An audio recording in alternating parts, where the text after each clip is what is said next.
Ito naman guys, si Golden Calkins. Yan. Sayang nga eh. Nalagasan siya ng dalawang dahon. Nalagasan siya ng dalawang dahon. Bali ilang dahon ba to? Isa, dalawa, tatlo, apat, lima, anim. Pampito yun. Yan. Mahal to si Golden Calkins guys, lalo na kung giant na siya. Ito kasi giant forms to eh.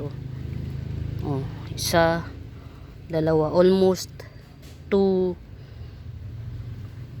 dalawang dangkal ng wide yung kamay. Dalawang dangkal siya. Yan. Fourplex na rin to. Actually, sa tingin ko naman matitibay sila. Magta-tribe to lahat. Fourplex na to.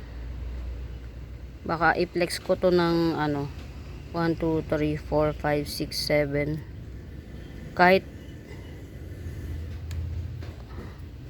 pwede na kahit na pero 750 ganyan. Palagay ko pag pe-flex nito, buhay na yung mag-a-unpearl na yun. To, mag-a-unpearl na to. Ito yung newest lip niya, ang ganda guys Golden Calkins. Ito natatamaan lang siya ng araw.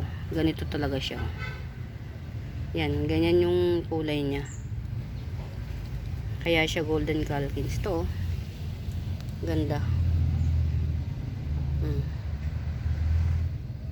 Yan yung intricate ng dahon niya. Itong nasa ilalim, nabugbog siya ng yan. Pero okay pa rin siya. Healthy pa rin. Makakakuha pa rin siya ng yan. Si Golden Calkins. Ang laki guys. Ang layo ko na sa halaman.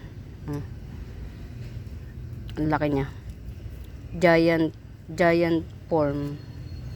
Golden Calkins. 2 weeks from now, sabi ni May, pwede na daw akong mag-live. Live ko na to. Kasi hindi naman mahirap alagaan ng philodendron. Hindi siya mahirap ipatribe.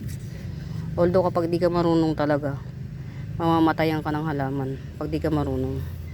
Pero kung sanay ka na, okay lang. Yan, si Giant Calkins, Golden Calkins.